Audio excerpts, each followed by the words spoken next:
A new report has declared that Australia's current debate on migration should focus on temporary visas instead of permanent.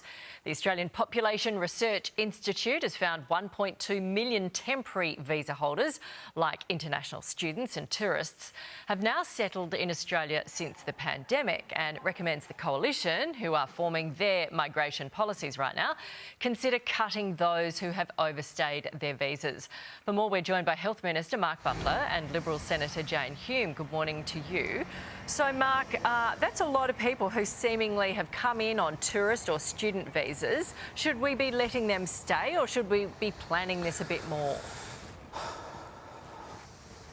Well, we have been bringing the net migration numbers down. They're down about 40% since the peak after COVID, when obviously there was a spike as people returned to Australia. We're looking to control our education intake as well, but balance that against what we need as an economy, as a society. Obviously, we need to balance our migrant numbers against pressure on infrastructure. But for Jane and for me, our two states earn more from education exports, from international education, than any other export sector in the economy. And as the Health and Aged Care and Disability Minister, I know how important this group is to staffing our aged care facilities, our disability services. We still don't have enough workers for those sectors, let alone sectors like construction, even though we've tripled the number of visas for construction trades. Yeah. Still, we don't have enough workers in that industry. So this is a difficult balance to strike, Nat. I know we're all working to do it. We know there's pressure on housing, we know there's pressure on infrastructure, but we've got really low unemployment, really strong jobs growth, and still can't fill so many of those really important jobs. Yeah, you're right. So are the students and the tourists going to work in the aged care sector? Yeah, if you go to an aged care facility, or if you look at people who are being supported with a disability out in the community, so many of them are international students who are supporting their education with part-time work in those sectors. Talk to any operator there. But obviously we do need to manage our international student numbers, recognising the importance to our economy. And tourists as well. I mean, they place less pressure on our housing stock, obviously, than people who stay longer term.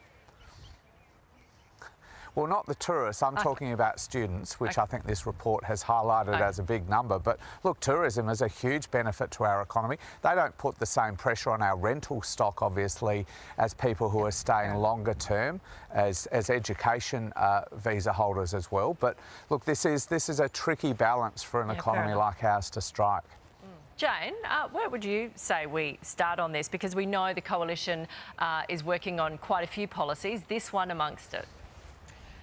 Nat, I think we'd all agree that a well-managed migration policy has been the source of Australia's progress and prosperity for decades. But the key phrase there is well managed. What we saw under Labor was 1 million new migrants over a 2-year period. That's 70% higher than in any 2-year previously.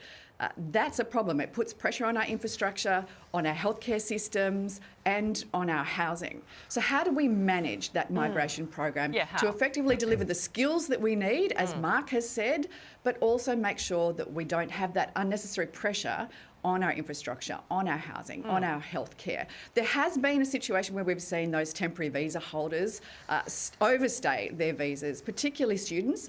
About 10,000 or so last year claimed refugee status after their visa had expired. That puts them in a system where they then go through applications and appeals for many, many years. Now, we do need to make sure that we bring in the skills that we need. Fewer yoga teachers and goat farmers, and more construction workers and doctors and engineers. Getting that balance right is profoundly important. That's what Susan Lee is working on right now. We'll announce the principles of our immigration policy in the coming weeks. In the meantime, though, I think that it's up to Labor to explain why it is that we have these pressures on our essential services, because their migration program has been so poorly managed. Well, it's very complicated, because we need more people in those sectors, though, Jane, and then, you know, we need to bring people overseas, but we haven't got enough houses. What would your number be, Jane? By the way, if you worked out what your number would be, I asked someone I'm from not the going to Libs preempt earlier my in this leader's week. announcements. In fact, Okay. she said that she will announce the principles of a migration policy in coming weeks. But we do know that Labor has managed this poorly.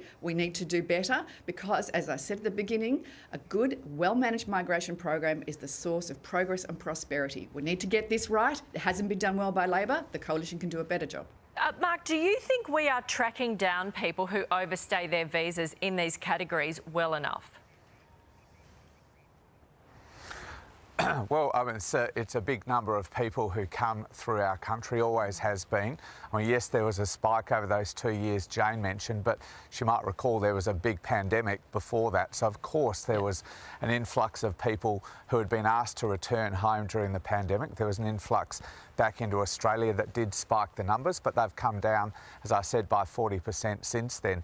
Yes, we always have to make sure that after people have enjoyed their time here as a temporary migrant, doing education or working as a backpacker, providing essential skills in some of those sectors, particularly out in rural Australia, that they abide by the terms of their visa and return home. We can always do more there. They're big numbers and it's a big focus of our government.